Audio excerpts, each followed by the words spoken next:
Hello, everyone. Welcome to UFO Enigma. I'm Ron Ricky, your host. Okay, we got lots of good stories here, and on the last show, I promised to start covering some sightings like from the east coast of the United States. And I started with a couple of very interesting ones from New York. And today, I think I'll continue on. I had a few more there from New Jersey. I'll do those today. And for a little change, I haven't really gone into any old ones lately. Time permitting, let's do maybe a couple of the older sightings. But first, I got to say hi to somebody. The other evening, I met a very nice gentleman who recognized me from the show, and we got to talking about it, and he had nothing but good to say about the show. He thought it was a very nice show and enjoyed it. He's been watching it a long time. So I said I promised I'd say hello to him. So, Alvin Friedman from Stoughton, hello. Hope you enjoy the show. Okay, now let's get to these New Jersey sightings. This next article was out of the Star Ledger of Newark, New Jersey, and the date line was December 31st of 94. The article is sort of a two-parter with a main article titled, UFO, Is There an Explanation? This article sort of gives an account of a couple of good New Jersey sightings. The second part was written by the same reporter, and that one was titled, Down-to-Earth Answers or No Answers at All. That sort of wraps the question up in a nutshell for the past 50 years of what's been going on. Now, this was the byline, and it gave some possible explanations to these New Jersey sightings. Okay, now let's get to part one of this one. The first sighting was made by a sign painter and a mural artist. This man was didn't say whether he was working or just walking around. He saw a UFO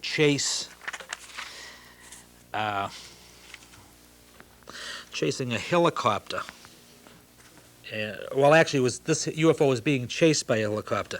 I'm going ahead of myself here. The painter was at a place called Fifth Avenue, and he was standing in the neighborhood, and when he saw this very, very colorful UFO pass overhead, he described the UFO as shaped like a shoebox. Going off to a tangent a little bit, that is sort of an unusual variation in shape. And it was about the size of a tractor trailer rig. I would imagine the tractor and the trailer. He figured it was about 100 feet off the ground. As he was watching it, it had passed level with a smokestack in the distance. The craft had an arrangement of red and orange pulsating lights, but this wasn't the whole story. As I was starting to get ahead of myself here, this UFO was being pursued by a helicopter. Now, the story didn't specify whether the choppers were police right off the bat or military helicopters. The man went to his next door neighbor, and he told her what he had just seen. And when she heard his story, she literally laughed him out of the yard. She didn't believe anything about it. But lo and behold, 10 minutes later, this lady and a relative of hers were driving out to a local store, and there it was. They saw the same object the sign painter had seen a few minutes earlier. Now, her descriptions more or less jived, but she claimed the lights were orange and yellow, and added the object made no noise whatsoever. Orange and red, those are pretty close colors, and they could be represented. Some people might see red as an orange or yellow as a red. So the colors were close, so I think that's a good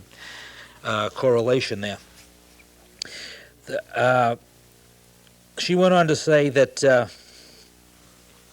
the object made no noise whatsoever. Sighting was investigated now by MUFON agents in the area, and the local agent there was a George Filer. He went on to say that since 1990, New Jersey has averaged 12 sightings a year. Now that's, when MUFON gets a hold of them, that's a pretty good sighting, and 12 a year is like one a month. That's pretty good. It's no Gulf Breeze or no Roswell, but that's pretty good amount of sightings there. Now he come out, Filer said later on in the article that every reported sighting MUFON receives, he estimates that 100 goes unreported. So time 12 times 100, now you get 1,200 sightings possible. Filer also claimed that the state of New Jersey ranks 14th in the nation for UFO sightings. I can agree with that. I would say that more of your urban areas are prone to see these UFOs just for the fact that so many people are living in a condensed area.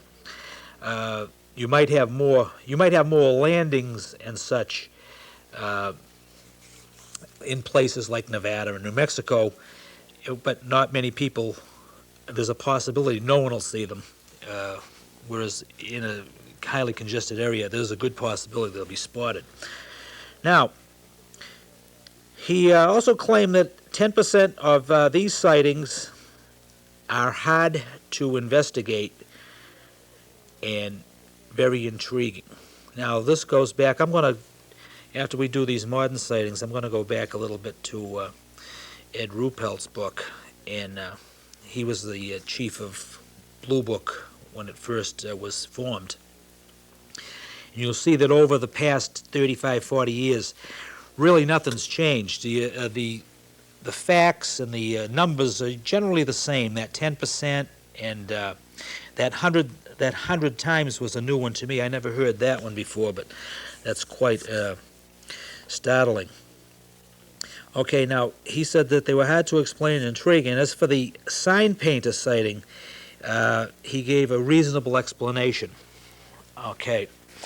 Now, Mr. Filer, now he is an investigator for MUFON, Mutual UFO Network, and he said that on that particular night, the police were working in conjunction with state and National Guard people on a widespread anti-drug mission, and that the Guard was using 2 small helicopters. I would imagine they were like maybe the ones you'd see flying over your house, maybe a Huey or something like that.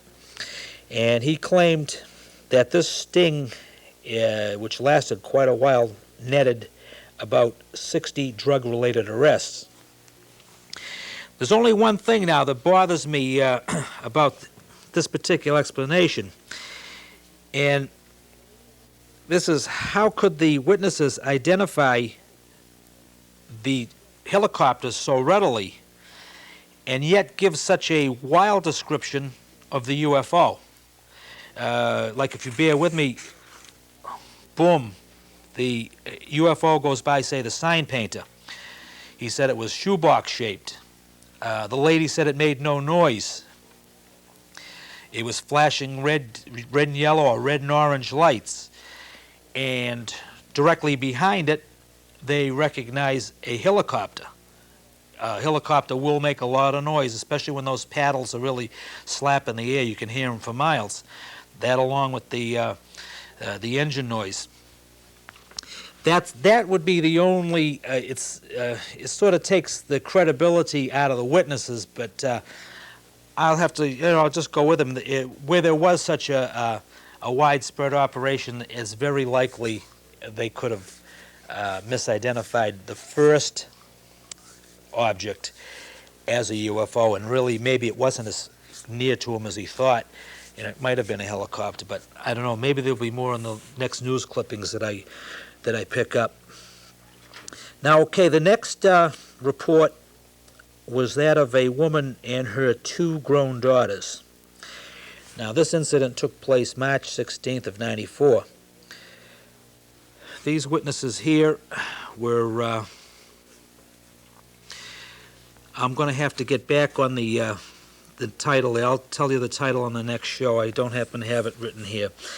But these women were in their car, and they were stopped at some traffic lights on the Queens Bridge, which crosses the Raritan River. All 3 witnesses claim they saw a UFO hovering above the river at window level to them, so they were more or less looking them straight in the eye. They claim the UFO was so near to them that they could have hit it with a rock. Now, that's pretty close. That's a nice, close sighting. And they went on to say that the family was terrorized, and they immediately reported it to the local police. And I would imagine women, they're not used to seeing something like that, and would be pretty frightening to them. Now, later the woman learned from a friend who was listening to his police scanner that he heard broadcasts over the air about that time.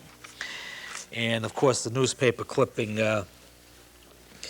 did mention what the man heard on the scanner. He said the broadcast advised officers on the road to keep an eye out for flying saucers, and if one is spotted, not to fail to issue a speeding ticket. Okay, so we're still in that era of tongue-in-cheek. You know what I mean?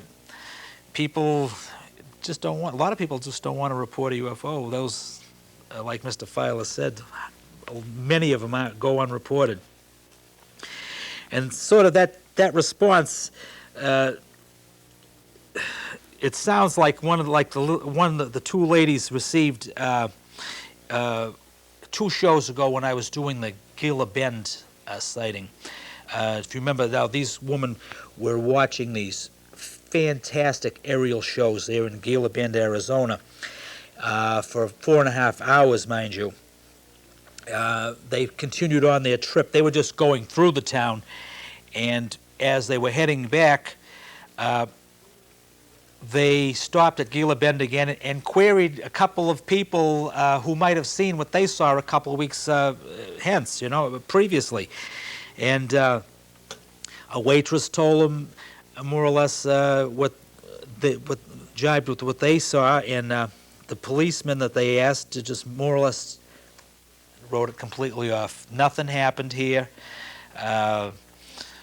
You probably saw an airplane or something. And see, so it doesn't matter if it's on the West Coast or the Great Southwest or the East Coast or whatever, you'll still get these responses. Now, the rest of the article went on to say that, quoting a lecturer on the paranormal, some possible explanations for these events, but there was kind of dry, and he was given a lot of medical stuff, and we won't get into that right now.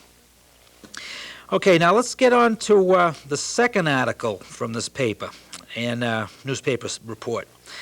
And the first part of the article told of how the case of some spook lights was solved. I put the spook lights as, in parentheses. That's how they had it worded. Peter Jordan, who is the director from MUFON in Union County, told of numerous reports of strange lights that go back as far as 1976. The locality of these sightings were along an abandoned set of railroad tracks in a place called Long Valley, which is just outside of Hackettstown. Local legend had it, and I think we've covered some of these sightings. Like there's one right up here where Betty Hill lives, up in Maine or New Hampshire, a set of railroad tracks that receives these lights. And Brown Mountain, North Carolina, there's a set of tracks that runs through a small mountain range here, and lights have been seen there since the days of when the Indians were inhabiting the place. Okay, local legend had it that lights were, according to locals in the area, these lights were the ghost of a railroad engineer who was hit by a train and killed on that particular spot where these lights habituate. Now, this is one thing about ghost lights and things like that. Usually they do return, and you can set up some scientific tests, which is exactly what they did here. Scientists did go to the spot to investigate, and using all sorts of geological equipment methods to get under the ground and whatever, they found that an underground fault led up to the area right around this particular set of tracks. They claim that when the conditions were right, plasma gas would seep to the surface and it would react with the gravel and quartz crystals in the railroad bed. Everybody, if you've gone by any railroad tracks, you'll see the tracks and then the ties, and underneath there's usually a bed of stone. Now, they claim that this particular stone here had quartz in it. Quartz and crystal figure very importantly in a lot of UFO sightings.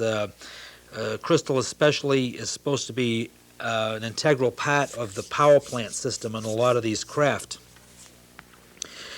They claim now this created this gas seeping up created the mysterious lights the people were seeing.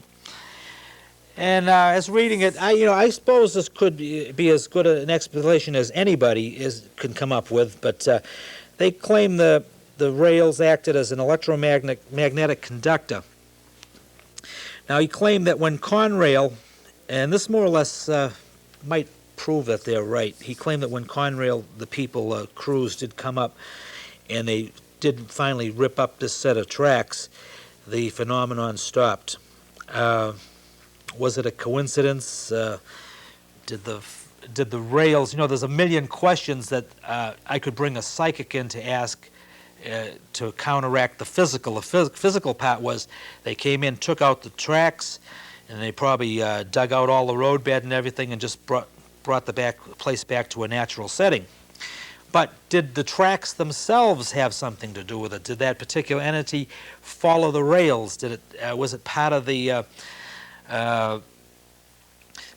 whole environment that made these lights start? It's you could really dig into it, but we'd have to go with them. They took the rails up, and the lights stopped. So it had to be some sort of gas seeping up from the ground, probably like a St. Elmo's fire or something like that. Electrical charges. Okay, now the second part of this New Jersey article here was pretty interesting. So, and I was looking and looking because they mentioned a name here, and in my files, Lake Wenatchee, I remember there was a huge set of sightings there about 20, 25 years ago, and I was racking myself, and I could not find that article, so maybe I can continue on with the next show, but I'll read this one here. Okay. This was a woman driving a friend's 7-year-old daughter from a birthday party. Now, as they were driving, they were more or less skirting along the edge of the Wenatchee Reservoir. This is a pretty big lake, and I've seen pictures of it. This lady reported that her car was tailed, mind you now, by a low-flying UFO. And as they were going along, this UFO was skimming the treetops. The woman said now she stopped, and the UFO was, which was behind her now, was bobbing and weaving and flashing a blue light. And it came to a stop also. As a few minutes wore on here, she said the child was becoming very hysterical, and she decided to take this child back home to her mother. Now, upon reaching the house, they got out of the car and brought the child in, and as they were going in, the woman and the girl's mother saw the UFO streak back off into the direction from where it came, back towards the lake. Now, being curious, they decided after the shock probably wore off, they wanted to get a closer look at this thing. I suppose, with two of them together now, they got a little more brave. So they decided to drive back to where they had first noticed the object. And there it was again. UFO was over the water, and as they were watching it, it just sort of went away from them and disappeared like over the water line, under the water line, below it. Now, I say this was a pretty good sighting, and as I was mentioning before, Lake Wenatchee was the site of some spectacular sightings with a lot of pictures. I can describe one very readily. It showed a picture of it was a lake at night. You could see it was a lake even though it was a night, and this very bright UFO was right smack dab in the middle of the lake, and for hours this light was seen to be projecting a beam of some sort down into the water, and they had photographic evidence to really back it up. So I'm going to look and look. I know I have those stories, and I'm going to see if I can come up with that. That'd be a good follow-up to that Lake Wenatchee sighting. Okay, now that more or less takes care of our newest sightings. So let's take a little time here, and I was thumbing through some of my old saga and ideal books. I found a very interesting older sighting.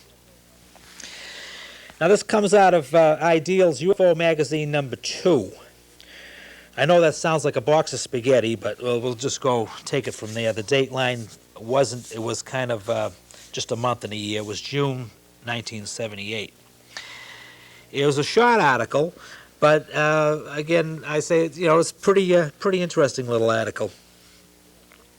On December 11th of 77, an Air France Concorde. Now the Concorde was pretty new at the time. Supersonic jetliner was approaching Charles de Gaulle Airport, just finishing up a trip from Washington, D.C. As they were approaching, the Concorde was joined and paced by a red-orange colored flying saucer. They pulled no punches. They said it was a red-orange flying saucer, the flight crew. Passengers aboard the ship got a pretty good look, especially the ones that were on that side where the UFO was on. And aside from being red and orange in color, they saw an interesting little postscript to it that it was emitting a sputtering red exhaust trail. Sort of, they claimed like a shower of sparks. And the passengers said the craft had several windows. Now, the reaction to the crew of all this, what's going on here, was quite interested. And when the last word came down, they said that the saucer, the movements of this particular craft, they regarded them hostile. Now I won't have time to get into the classic Gorman sighting. I'll use that as my next starter. But it's funny, from back in 77 to the Gorman sighting was about 20 years too, and the things don't change that much. Now, they said it was hostile, and an interesting after event to this was the flight crew, after they landed and they checked all their switches and whatever, the flight crew could account, they couldn't account for 17 minutes or 800 pounds worth of fuel. In other words, the fuel tanks that they should have had 800 pounds more fuel than they had. And the Concorde was also several minutes early on arrival at de Gaulle. Air France officials kind of laughed it off when someone made the suggestion that the flying saucer had led the jet through a time warp, and thereby snatching 17 minutes from the lives of everyone aboard the ship. The report also went on to say that several, these weren't really confirmed, several wristwatches that people were wearing on board did stop. And this is sort of like just one of many of these type of reports that get buried in amongst the larger UFO sightings. But I'm sure that if you was on that craft at the time, it'd be a sighting that would stick in your mind for forever, because these things are so startling. Okay, I think I got a couple more minutes here. And I said we were going to I can just give you the basics here. I'm going to go through part three of what was known as the classics. And the classics was 3 very good sightings. In Ed Ruppelt's book, he wrote quite extensively about them. I've covered 2. I'll just give you, this is going to be the Gorman sighting, but the first 2 that I did cover came from Ruppelt's book, The Report on Unidentified Flying Objects. Now, if you remember, Blue Book was formed to clear up some of these UFO reports that had remained unknown. And before Blue Book, you had Project Sign and Project Grudge. So now, Grudge and Sign both were kind of, I would imagine, lackadaisical. Blue Book was more of a nuts and bolts type of an operation, get down to the nitty-gritty, see if there was a balloon in the area, see if there were some jet fighters, whereas people were swayed on the first 2 projects if they thought, if one person had a good theory that the ship was a flying saucer or an interplanetary spaceship, everybody agreed. See, there was no independent type of research like they had on Blue Book, which I thought had its faults too, but at least they were thorough. The first 2 sightings were that of Mantell and Charles and Whitted, and next week we will get on with the Gorman sighting, and you'll find how similar they really are. They all involved people in airplanes coming in contact with a UFO, and as we found before, the Mantell one ended up in tragic results. But we'll get on with the Gorman sighting on the next show, and we'll have some more new reports for you. And up until then, I'm going to say, just keep an eye out for those UFOs and watch the skies. Bye-bye.